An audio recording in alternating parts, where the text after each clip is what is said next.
সম্প্রতি সামাজিক মাধ্যমে একটা পোস্ট খুব ভাইরাল হয়েছে, যা দেখে আমি একটু তাজ্জব বনে গেছি যে রাজ্যটাতে কি চলছে।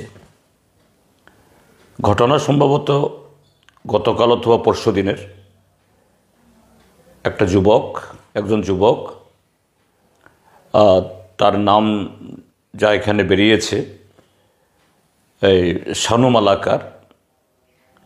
তিনি একজন লোকশিল্পী, নিজেও গান এবং গান গিয়ে শোনান। তার সাথে শারীরিক কসরত দেখিয়ে মানুষকে খুশি করে আনন্দ দিয়ে তিনি 2-4 পয়সা তিনি জমান।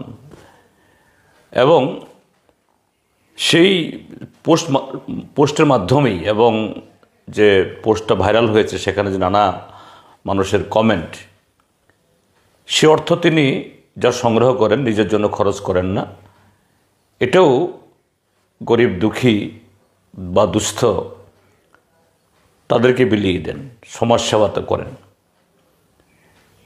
এখন সেখানে যে ঘটনাটি ঘটেছে, একজন যুবক নিজেকে রাষ্ট্রবাদী পরিচয় দিয়ে সরাসরি তাকে বলছে যে গানটা এই শানু মালাকার সেদিন শোনাচ্ছিলেন সেটা একটা ভক্তিমূলক এবং মানবতার আহ্বান, কিন্তু সেই গানের একটা কলিতে আল্লাহ বা এরকম কিছু কথাবার্তা আছে।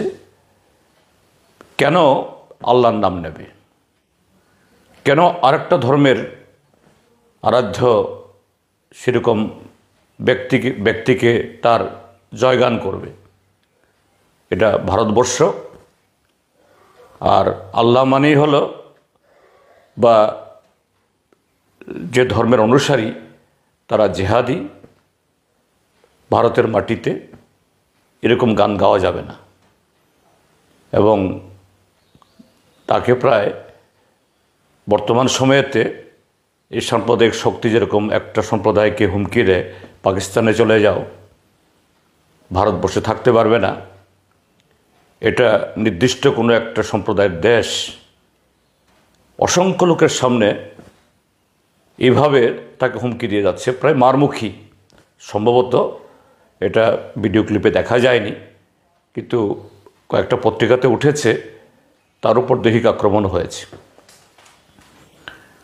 কিন্তু এখন অবধি এই আক্রমণকারী ব্যক্তি স্বাধীনতার উপরে একজন মানুষের, যে নিরীহ মানুষ, তার স্বাধীনভাবে তার বক্তব্য উপস্থাপন করার, মানুষের কাছে যে ভাষাতেই হোক, ভক্তিমূলক গান, এটা হিন্দু হোক, মুসলমান হোক, খ্রিস্টান হোক, বৌদ্ধ হোক, সেই ধর্মবিশ্বাসের উপরে ভিত্তি করে সে গান দিয়ে আহ্বান করার এই অধিকার আমাদের দেশের মানুষের জন্মগত অধিকার, সংবিধান স্বীকৃত অধিকার। আর তার বিরুদ্ধে এইভাবে দিন দুপুরে জনসমক্ষে হামলা করছে। কিন্তু আমাদের রাজ্য প্রশাসনের তরফ থেকে, আরক্ষা দপ্তরের তরফ থেকে কোনো পদক্ষেপ নেওয়া হয়েছে সেরকম খবর নেই।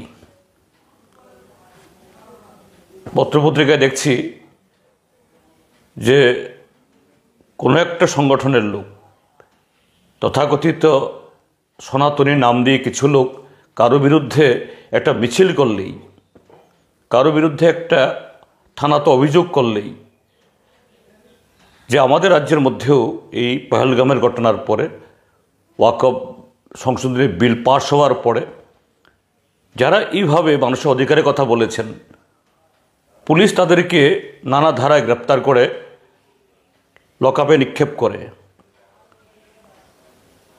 8, 9, 10 দিন, 12 দিন ওদেরকে এইভাবে হয়রান করে। তো এক্ষেত্রে কেন হবে না? আমি লক্ষ্য করছি এই সমস্ত ঘটনায় পুলিশকে জিজ্ঞেস করা হলে তারা বলে, না, কেউ তো এফআইআর করেনি। তো এরকম তো ঘটনা অন্য ক্ষেত্রেতে কিছু লোক মিছিল করলো, এফআইআর না করলেও পুলিশ হন্তদন্ত হয়ে তাদের বিরুদ্ধে নানা ধরনের যে ধারা যুক্ত করে দেয়, যা এই সমস্ত লোকদের বয়ানে যারা সাংবিধানিক অধিকার হিসেবে কথা বলেন সেই ধারা যুক্ত করা যায় না, কিন্তু এইভাবে হয়রানি করছে, এই ক্ষেত্রেও হবে না কেন? আর ত্রিপুরাজ্যে কী করে সাধারণ মানুষ এফআইআর করবে? এফআইআর করতে গেলেই তো এই লোকগুলো আবার বাড়িঘর হামলা করবে। গতকালের এরকম একটা ঘটনা ঘটেছে কমলপুরে। এই ভারতীয় জনতা পার্টির লোভে ফাঁদে পড়ে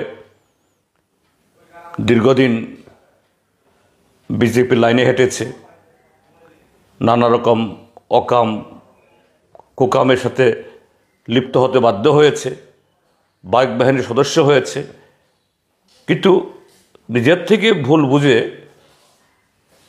অন্য একটা দলে তারা বিজেপি থেকে পদত্যাগ করে আসছেন।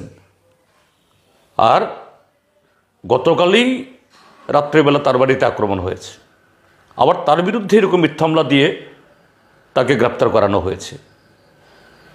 তো ত্রিপুরাজ্যের মধ্যে নিরীহ মানুষ এইভাবে থানায় বিচার চাইবার সে পরিবেশ আছে?